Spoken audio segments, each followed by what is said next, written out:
Hello everyone. ఈరోజు వీడియోలో ఏంటంటే రైతు భరోసా యోజనపై తాజా అప్డేట్ అన్నమాట. ఇక పూర్తి వివరాలకు వెళ్ళినట్టయితే రైతు భరోసా అనే దాని గురించి ప్లస్ అప్డేట్ అంటే ఇప్పుడిప్పుడు వచ్చిన విషయం అన్నమాట. ఏంటి అంటే రైతు భరోసా యోజనపై తాజా అప్డేట్. నిధుల విడుదలలో ఆలస్యం, కొత్త అర్హతలు మరియు రైతులకు సూచనలు.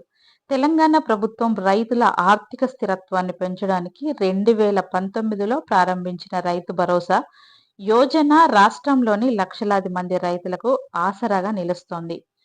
ఈ యోజన కింద రైతులకు ఎకరానికి సంవత్సరానికి 10,000 సాయం అందిస్తారు. ఇది 2 సీజన్లలో అంటే యాసంగి మరియు వానాకాలం విడుదల చేస్తారు. ఇప్పటి వరకు ఈ యోజన ద్వారా రైతులు 60,000 కోట్లకు పైగా నిధులు పొందారు. మరియు ఇది వ్యవసాయ ఖర్చులు తగ్గించి ఉత్పాదకు పెంచుతుందన్నమాట. రాష్ట్రంలో సుమారు 60 లక్షల మంది రైతులు ఈ యోజనకు అర్హులు మరియు ఇది చిన్న మరియు సన్నకారు రైతులకు ప్రత్యేకంగా ఉపయోగపడుతుంది. ఇలాంటి పథకాలు ఇతర రాష్ట్రాల్లో కూడా అమలు జరుగుతున్నాయి మరియు ఇది రైతుల ఆదాయాన్ని 30% పెంచుతుందని అధ్యయనాలు చెబుతున్నాయి. నిధుల విడుదలలో ఆలస్యం కారణాలేంటి? రైతు భరోసా నిధుల విడుదలపై రైతులు ఆసక్తిగా ఎదురుచూస్తున్నారు, కానీ ఆలస్యం జరుగుతోంది. సంక్రాంతి ముందు విడుదల అవుతాయని భావించిన నిధులు శాటిలైట్ సర్వే మరియు మున్సిపల్ ఎన్నికల కారణంగా వాయిదా పడ్డాయి. శాటిలైట్ సర్వే ద్వారా సాగు భూముల విస్తీర్ణాన్ని ఖచ్చితంగా గుర్తించడం జరుగుతుంది. ఇది నకిలీ లబ్ధిదారులను నివారిస్తుంది మరియు యోజనను మరింత పారదర్శకంగా చేస్తోంది. ఎన్నికల షెడ్యూల్ కారణంగా ఫిబ్రవరి 11 తర్వాత విడుదల అవుతాయని సమాచారం. ఈ నెల 3వ వారంలో నిధులు జమ అవుతాయని అధికారులు సూచిస్తున్నారు. మరి ఇది రైతులకు సకాలంలో సాయం అందిస్తుంది. ఇలాంటి సర్వేలు ఇతర రాష్ట్రాల్లో కూడా జరుగుతున్నాయి. దీనికి మంచి ఆదరణ పొందారు. ప్లస్ దీని వలన ఎంతో లాభాన్ని కూడా పొందుతున్న రైతులు అని చెప్పొచ్చు. ఇక విడుదల వారీగా నిధులు.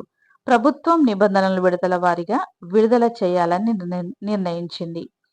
ఒక్కసారిగా కాకుండా ఈసారి యాసంగి సీజన్ నిధులు 6,000 కూడా ఆలస్యం అవుతున్నాయని సమాచారం.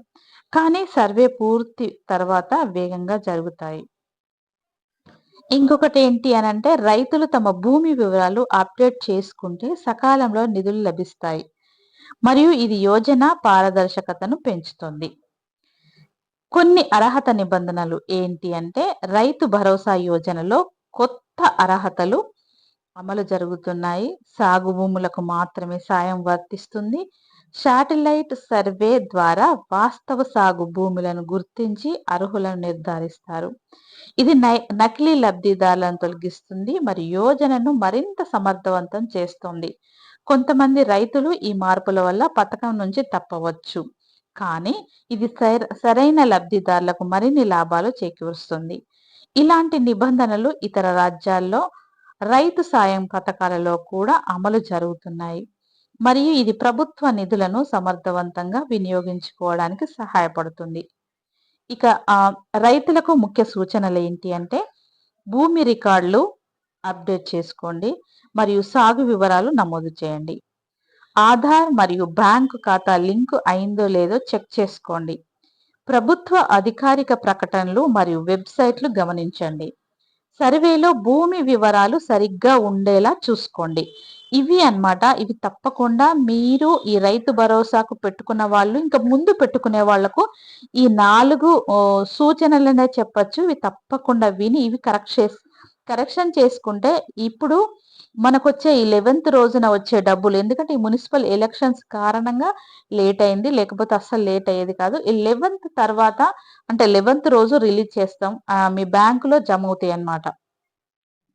ఈ సూచనలు పాటిస్తే నిధులు ఆలస్యం లేకుండా లభిస్తాయి మరియు రైతులు సమస్యలు ఎదుర్కోకుండా ఉంటారు. రైతు భరోసా యోజన రైతులకు కీలకమైంది, ఎందుకంటే పంటల ఖర్చులు పెరుగుతున్న సమయంలో ఈ సాయం ఉపశమనాన్ని కలిగిస్తుంది. కొత్త అర్హతలు మరియు సర్వేలు యోజనను మరింత పారదర్శకంగా చేస్తాయి మరియు రైతులు తమ వివరాలు ధృవీకరించుకొని సిద్ధంగా ఉండండి. ఇక ప్రధానమంత్రి శ్రమ యోగి మాన్‌ధన్ యోజన నెలకు 3,000 పెన్షను, అర్హత మరియు దరఖాస్తు విధానాల గురించి కూడా మళ్ళీ మనం ఇంకొక వీడియోలో చేసుకుందాము. వీడియోను ఎంత వీలైనంత తక్కువ చిన్నగా పెట్టడానికే ట్రై చేస్తున్నాను. తప్పకుండా ఎక్కడా స్కిప్ చేయకుండా చూడండి. ఇలాంటి వీడియోస్ కోసం మన ఛానల్‌ని ఒక లైక్ ఇచ్చి సబ్స్క్రైబ్ చేసుకొని మీకేమైనా డౌట్ ఉంటే నాకు కామెంట్ సెక్షన్‌లో రాయండి. మీకు తెలియకుండా రాయడం రాకపోయినా మీ పిల్లలతోనో, మీ మనుమలతోనో వాళ్ళతోని రాయించుకోండి. ఇది అన్నమాట ఈరోజు రైతు భరోసా యోజన. Thank you.